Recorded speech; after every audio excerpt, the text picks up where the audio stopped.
My sister threw our grandpa a birthday party but demanded that he pay for it when the bill came. Karma retaliated. Deep breaths. That's what I told myself when Ariel, my ever-optimistic and slightly chaotic sister, volunteered to plan Grandpa's 90th birthday.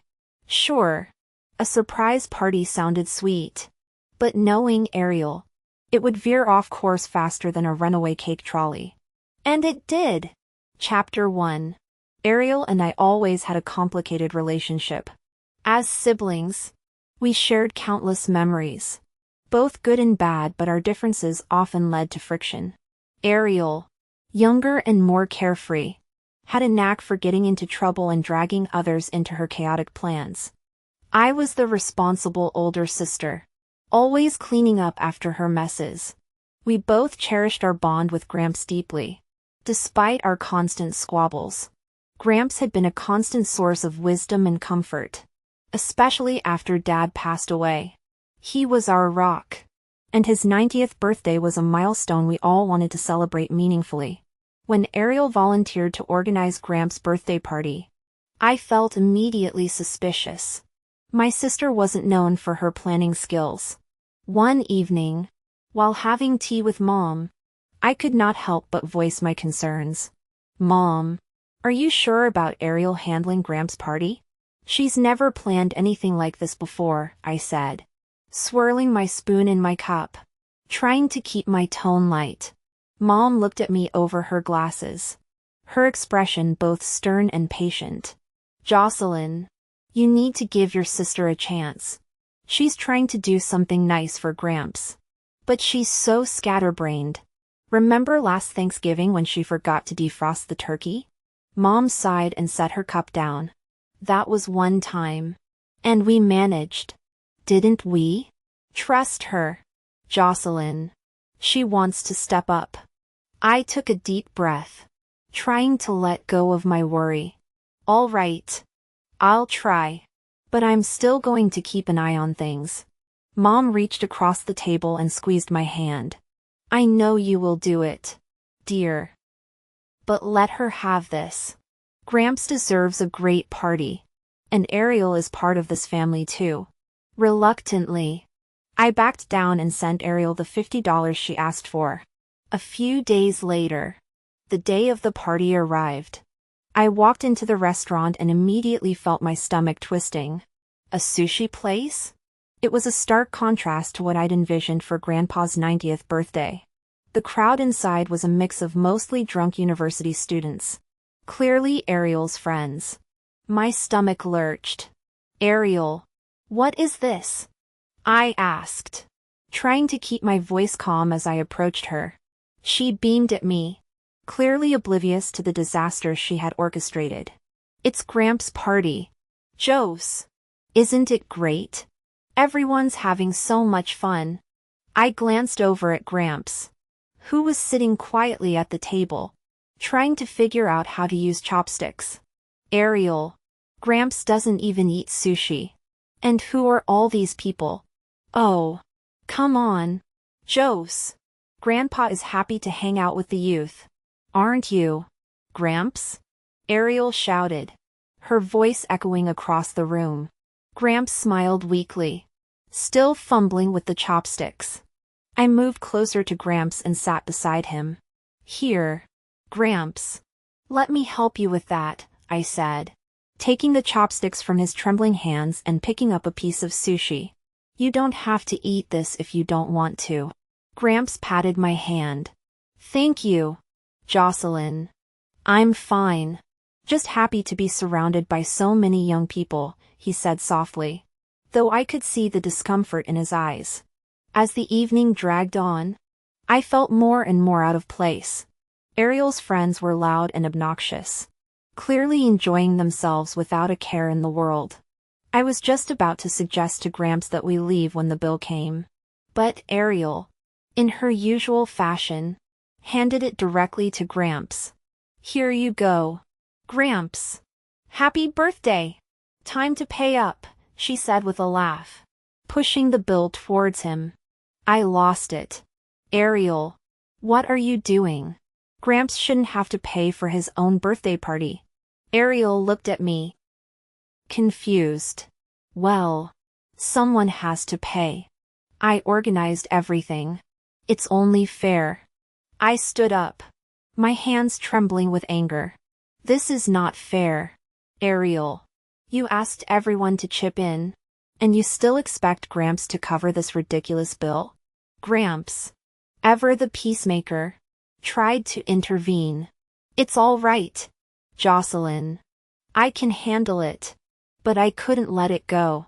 No, Gramps. You shouldn't have to. I snatched the bill from Ariel's hand, glaring at her. You've ruined this day for him. And you think he should pay for it? No way. Ariel's friends had gone silent. Sensing the tension, Ariel herself seemed taken aback. Not used to being confronted like this. I turned to Gramps, my voice softening. Let me take care of this. Gramps, you've done enough for all of us. I stood by Gramps' side as we exited the main dining area, my anger still simmering. The loud, chaotic energy of Ariel's friends was grating on my nerves. I knew I had to handle this situation carefully, so I made my way to the bar where the waitress was standing. Excuse me, I said, trying to keep my voice steady. Could you please split the bill so I can pay for my grandpa and myself separately? The waitress, a young woman with tired eyes, nodded sympathetically. Of course. I'll take care of that for you. As she worked on splitting the bill, I spotted the bartender. I reached into my purse and pulled out a $20 bill.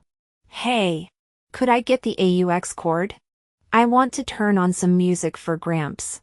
The bartender, a burly man with a kind smile, took the money and handed me the cord. Sure thing. Here you go. With the AUX cord in hand, I plugged in my phone and scrolled through my messages. I found the audio clips Ariel had sent me over the past few months, clips where she vented about her annoying roommate and her unbearable boyfriend. I took a deep breath and hit play, my heart pounding in my chest. The audio echoed through the nearly empty restaurant, the loud voices of Ariel's friends falling silent as they realized what was happening. Ariel's voice, dripping with frustration, filled the room. I can't stand my roommate. She's always in my space. And her boyfriend is the worst. He's such a slob. And she's just as bad. I glanced over at Ariel, who had gone pale, her eyes wide with shock. She was sitting among her friends, the very people she had been complaining about. The look of horror on her face was unmistakable. The university students around her exchanged awkward glances, the uncomfortable silence amplifying the tension. Ariel, I said loudly enough for everyone to hear. Do you have anything to say for yourself? Ariel stammered, her voice shaking. Jocelyn, what are you doing? Turn it off. But I didn't. The audio continued to play, each message more damning than the last. And that party she threw last week? Total disaster. She doesn't know how to organize anything. Gramps, who had been watching quietly, finally spoke up. Ariel, you need to take responsibility for your actions. This isn't how we treat family or friends. Ariel looked at Gramps, her eyes filling with tears. I'm sorry, Gramps. I just wanted to do something nice for you. I stepped closer to her, my voice softening. Ariel, doing something nice means thinking about what the other person would enjoy, not just doing what's convenient for you. Gramps doesn't even like sushi. And you know that. Ariel hung her head, the weight of her actions sinking in. I didn't think it through. I just wanted everyone to have fun. I sighed, feeling a blend of frustration and pity. You need to grow up, Ariel. We're not kids anymore. Our actions have consequences, especially when they affect the people we love. Ariel's friends began to gather their things, clearly uncomfortable with the situation. One of them, a tall guy with a scruffy beard, spoke up. Hey, Ariel, maybe we should go. This isn't really our scene. Ariel nodded, wiping her eyes. Yeah. You're right. Thanks for coming, guys. I'm sorry about all this. As her friends trickled out of the restaurant, I turned to Gramps. Let's get you home, Gramps. This has been enough excitement for one night. Gramps nodded, his expression weary but relieved. Thank you, Jocelyn. I appreciate what you did. We helped Gramps to his feet, and I wrapped my arm around him, guiding him towards the door. Ariel followed, her steps hesitant. As we stepped outside into the cool night air, Ariel finally spoke again. Jocelyn, I really am sorry.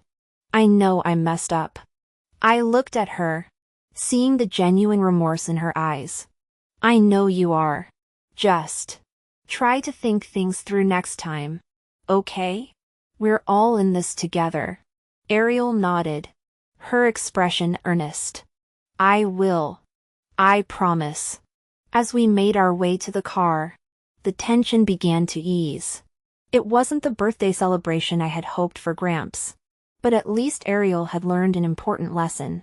And maybe, just maybe, our family would be stronger for it. Tell us what you think about this story, and share it with your friends. It might inspire them and brighten their day.